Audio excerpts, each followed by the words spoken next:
There are moments in cricket when the game, having proceeded with admirable seriousness for some hours, remembers that it is also a civilized affair. The sun has moved perceptibly across the ground, the bowlers have grown philosophical, and the spectators, who began the day with military discipline, have become gently reflective. It is then that the umpires call what is known as the tea interval. To the uninitiated, this may sound like a mere pause in play. It is not.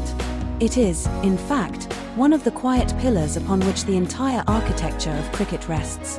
In the longer forms of the game, particularly the dignified stretches of first-class or test cricket, the tea interval occurs in the late afternoon, usually around 4 o'clock. The players leave the field, not in defeat nor triumph, but in a temporary suspension of competition. Bats are rested, boots unlaced, and the field itself seems to exhale. At that moment the pavilion awakens. Within its wooden rooms and shaded verandas appear trays of tea, modest sandwiches, slices of cake, and occasionally something more ambitious if the club possesses culinary ambitions. The players take tea, of course, but the interval belongs just as much to the spectators.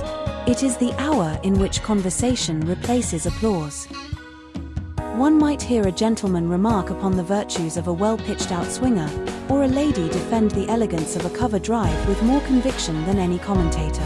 Someone invariably claims that the pitch is doing something interesting, which in cricketing language can mean almost anything. The tea interval is therefore not simply refreshment. It is reflection. For cricket, unlike many modern sports, understands that endurance requires punctuation. Without these pauses the game would risk becoming hurried, and hurry is the great enemy of civilization. Tea restores proportion to the afternoon.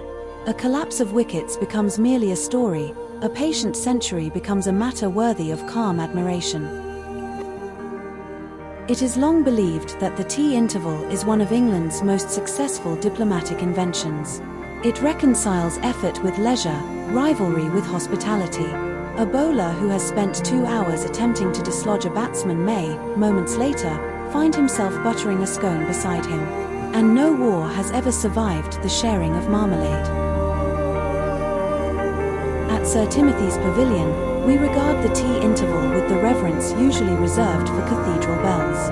When the hour arrives, the field may fall silent, but the pavilion comes gloriously alive. Cups are poured, preserves are opened, and the conversation, like the tea itself, grows steadily stronger. Soon enough the players will return to the crease and the match will resume its gentle drama.